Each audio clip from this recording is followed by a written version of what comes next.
Since Donald Trump became the president of the USA, he has sent shockwaves across the world. To talk about this important political development, I have with me a very well-known geopolitical analyst, Dr. Gulrez Sheikh.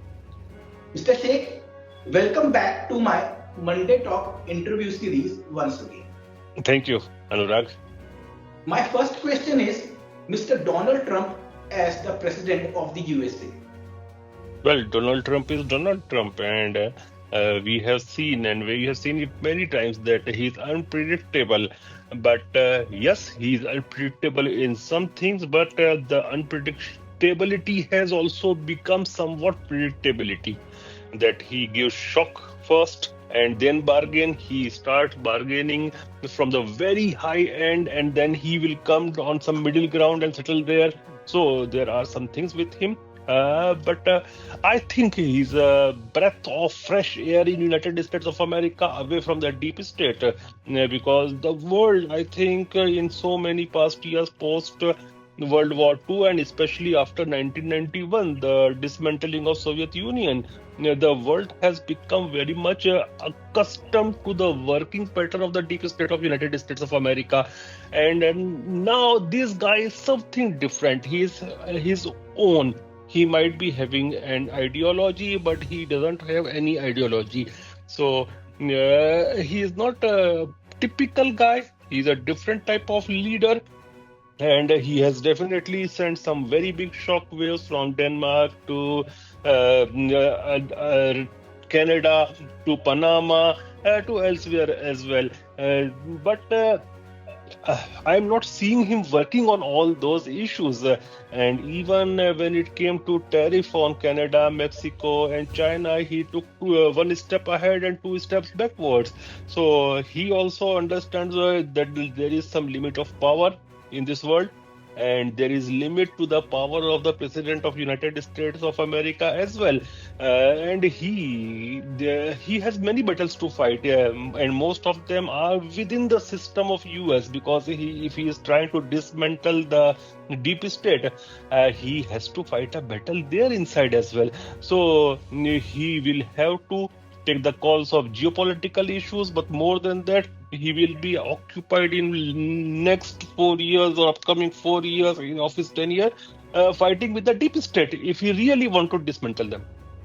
How do you see him compared to Barack Obama, Joe Biden, and now him? Well, if you ask me, I start with Barack. Barack Obama was very typical kind of deep state guy, and he was doing all those things which are being done by the deep state theorists and the ideologues. As far as Joe Biden is concerned, he was the typical person with not just the deep state theories, but also he was a Cold War mentality guy, and that's what we saw in everything. Let it be in Ukraine, let it be in Gaza, let it be his policies. He was behaving in a very typical predictive manner, and you can also say that he was working on Mackinder's heartland theory. And what is this Mackinder's heartland theory? They say the theory goes that whoever controls the Eastern Europe and Eurasian region will control the whole world, and in this theory they consider the whole world as an island, and other countries like Australia or Japan or even Great Britain, even America, they consider them as the peripheries, and whoever will control the heartland of this island, the heartland is the Eastern Europe as well as Eurasia, they will control the whole world. And he looks that Joe Biden, along with people like Blinken and particularly Victoria Nuland, they were working on that very theory. But Trump does not believe in that theory, and if he was believing in that particular theory, whatever he is doing vis-a-vis Ukraine, he would have never done it. Do you think that Russia's relationship with America will improve Certainly, the ice has melted. When the president of United States is talking with Putin, and Putin will be going to Washington, and US president will be going to Russia. So definitely the ice has melted, but Putin, as well as the Russians, they have their institutional memories along with United States of America, and it's of at least since 1945 they are having those institutional memories. They are having Cold War memories. After Cold War memories, they have seen the fake promises and false promises which were made to Mikhail Gorbachev and other leaders, and it was the same Putin who was wanting to become a part of NATO, and it was Bill Clinton, if I'm not wrong, who said that I will ask others and all those things, but it was later denied. Then these people were said that NATO won't expand an inch eastward, but they saw that they were pushing towards the border, and Russians know very well, in particularly Putin is a very smart guy. He knows that Donald Trump is there for 4 years. What after him? Any other president will come, and the tactics might be same. So I don't think that they will be taking everything. They will have everything with a pinch of salt, or you will say a lot of salt, and then take it. And they will work for their national interest, and their national interest is the belly of Russia. What is the belly of Russia? The belly of Russia is Caucasus. The belly of Russia is Central Asia. The belly of Russia is Eastern Europe. So even with good relations with President Trump, I don't think that they are going to let that belly be unguarded. They will keep their guards on. But it seems that compared to past presidents, Putin and Trump has some bonhomie, some friendship. Definitely, there is some kind of bonhomie between the two individuals. But countries are not run by individuals. There are many people and many agencies. There is also a three-letter agency in United States of America, and every world leader is actually afraid of that. So if even they are not afraid, they are careful with them.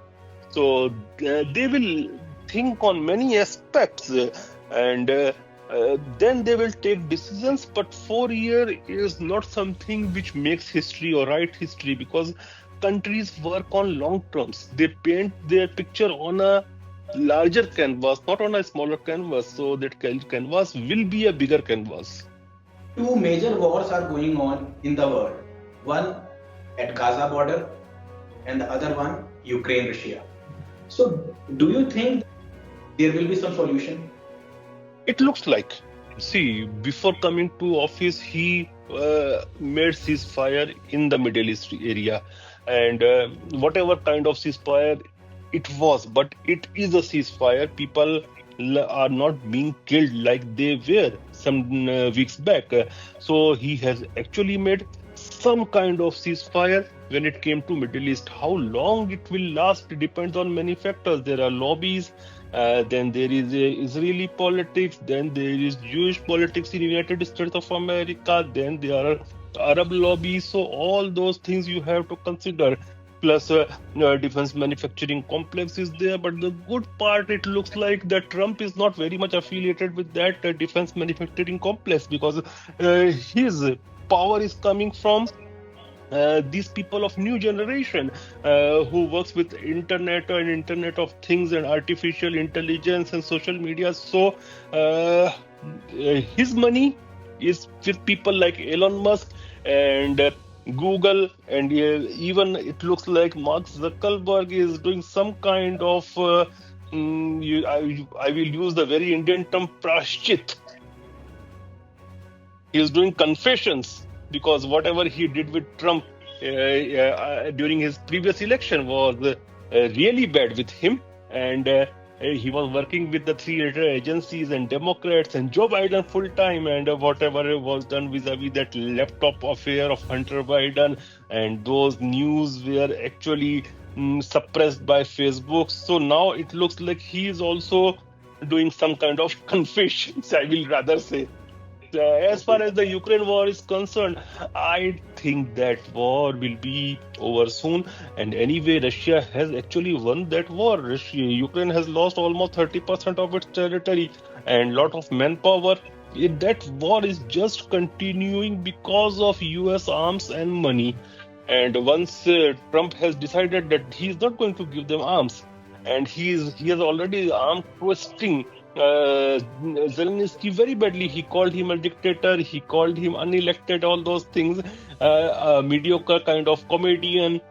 So he is actually targeting him, and I think very soon you will also see the signing of that $500 billion worth of mineral deal, and that also they have done by arm twisting and saying that Starlink will be stopped to Ukraine, and once without communication there can't be any war in modern era.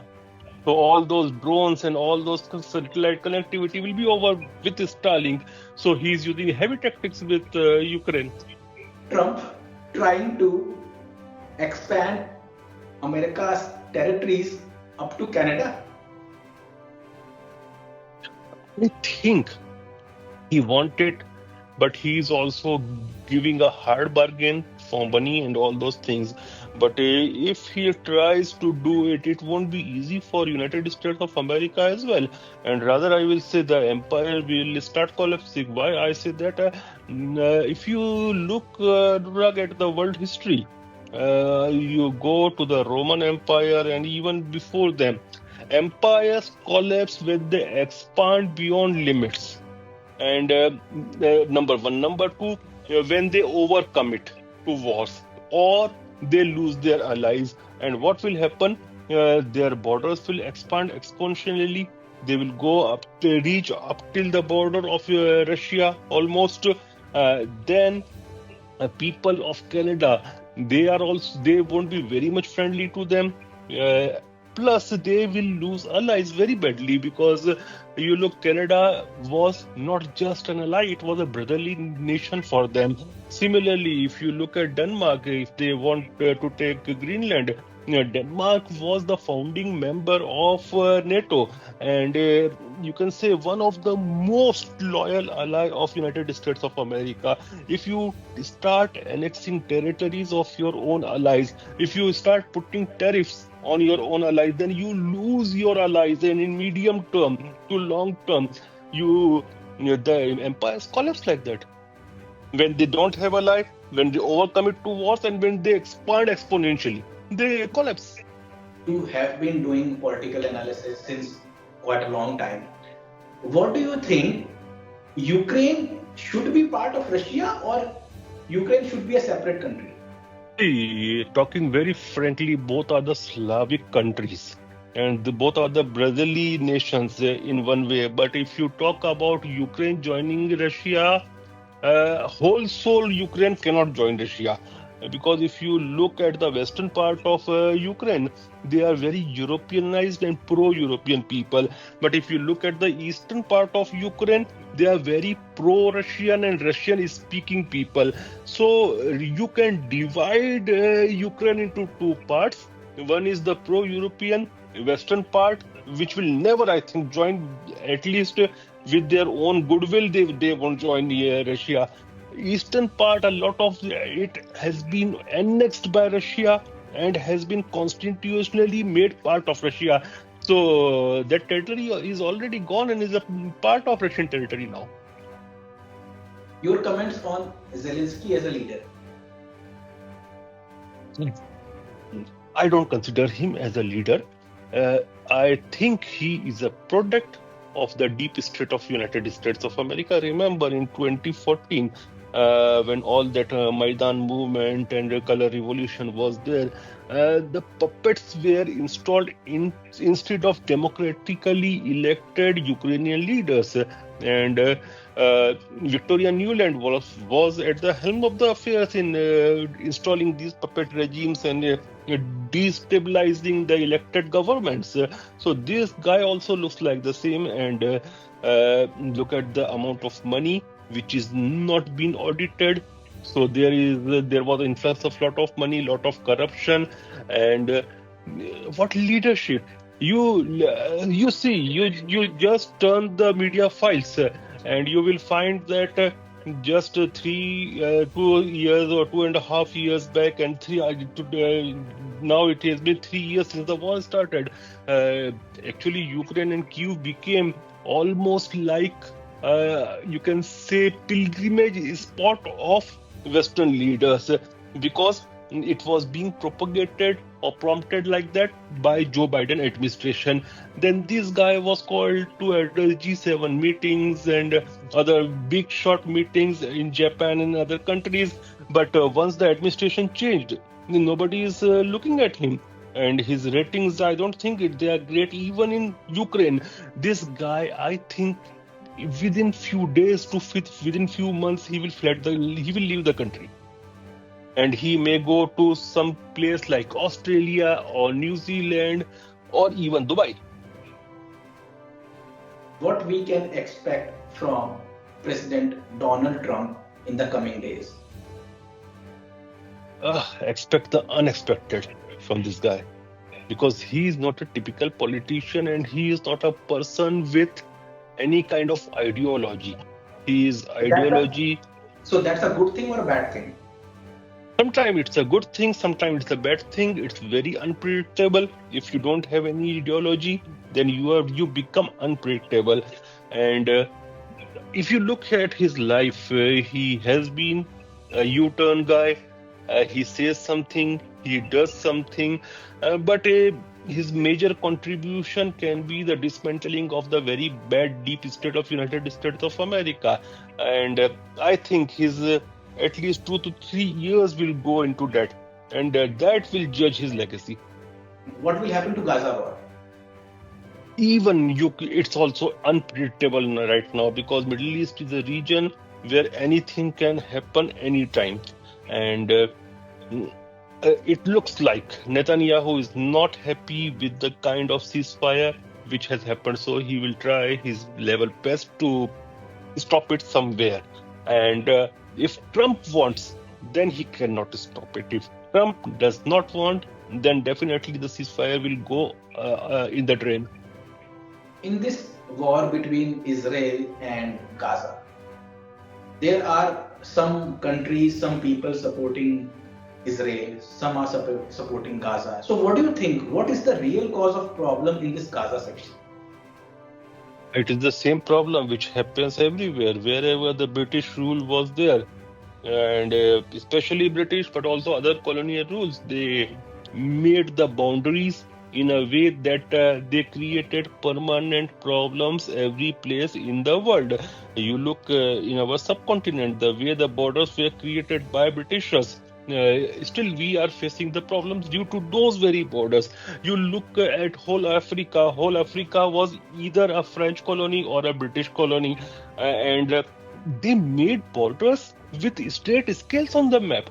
It can never be there naturally, but they made it without considering, or really not considering, the culture, the languages, the religious differences, the ethnicities. So if you carve out nations like that, these problems will be there, constantly there. So these are the legacies of imperialism. My last question.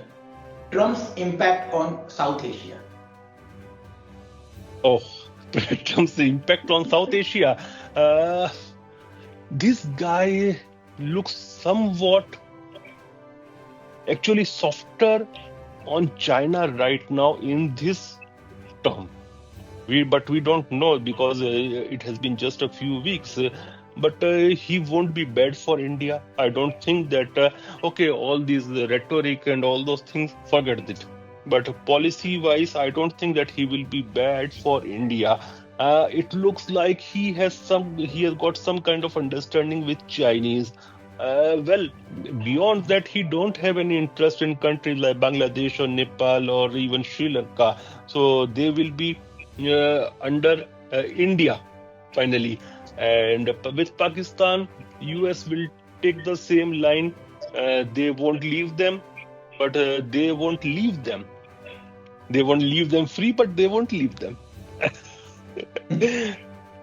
So I think it will be not bad for India. India will be master for all these countries like Pakistan, Bangladesh, Nepal, Sri Lanka, with China, we will be having some kind of cooperation, some kind of conflict. And the same will go for United States of America. With US, China will be having cooperation as well as conflict. With this, we have come to the end of our interview. Despite having such a busy schedule, we took out time for. Thank you, Anurag. Thank you. Like Thank always, you. Jai Hind. really grateful. Thank you so much. Jai Hind.